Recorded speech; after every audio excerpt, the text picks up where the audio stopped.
Com respeito à reencarnação, posso dizer? Pode, Chico. Com respeito à reencarnação, nós, os espíritas, estamos diante de uma realidade inconteste para nós.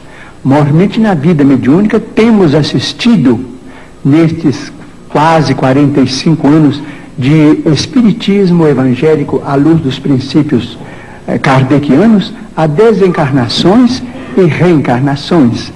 Mas permitimos-nos também perguntar ao senhor Manuel de Melo, ao nosso caro pastor evangélico, senhor da pergunta, e também àqueles que fazem objeções contra os princípios da reencarnação, permitimos-nos perguntar sobre o sofrimento das crianças, por exemplo. Não vamos nos referir aos adultos, porque seria alongar muito a resposta, mas vamos pensar nas crianças. Por exemplo, nós, os espíritas, muitas vezes encontramos determinados casos de suicídio, e às vezes suicídio acompanhados de homicídio, ou às vezes apenas de homicídio. Mas vamos encontrar esses problemas do complexo de culpa levado para além desta vida, e depois esse complexo de culpa renascido com aquele que é responsável por ele através de sofrimentos que só podemos entender através da reencarnação.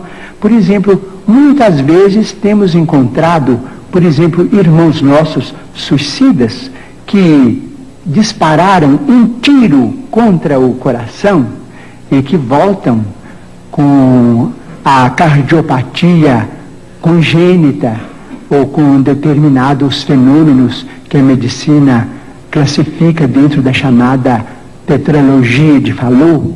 Nós vemos companheiros que quiseram morrer voluntariamente pelo enforcamento e que voltam com a paraplegia infantil, comumente chamada de enfermidade de Little. Nós vemos muitos daqueles que preferiram o veneno e que voltam com malformações congênitas, com problemas miopáticos, com o mixedema, aqueles que às vezes violentam o próprio ventre e que voltam também sofrendo as tendências e que às vezes acabam se desencarnando com o chamado infarto mesentérico. Nós vemos, por exemplo, aqueles que preferiram morrer pelo afogamento para se retirarem da vida num ato de rebeldia contra as leis de Deus. Vemos, por exemplo, aqueles que preferiram o afogamento e que voltam com o chamado enfisema pulmonar.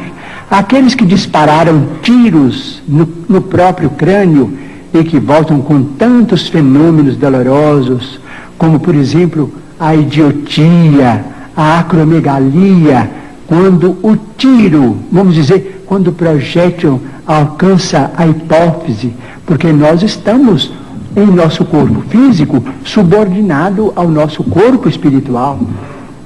Então, principalmente nos fenômenos, os fenômenos decorrentes do suicídio por tiro no crânio são muito dolorosos, porque vemos a surdez, a cegueira, a mudez congênitas, e vemos este sofrimento em crianças incompatíveis com a misericórdia de Deus, porque nós sabemos que Deus não quer a dor. Diz Emmanuel, se Deus quisesse a dor, Ele não teria nos dado anestesia através da medicina. A dor é uma criação nossa. Chegamos ao além com determinado complexo de culpa e pedimos para voltar ao corpo, trazendo as consequências de nossos próprios atos menos felizes. Então, pedimos ao senhor Manuel de Melo, nosso caro pastor evangélico, que tem trabalhado tanto e cujo mérito nós todos reconhecemos e reverenciamos, para pensar conosco nestes problemas.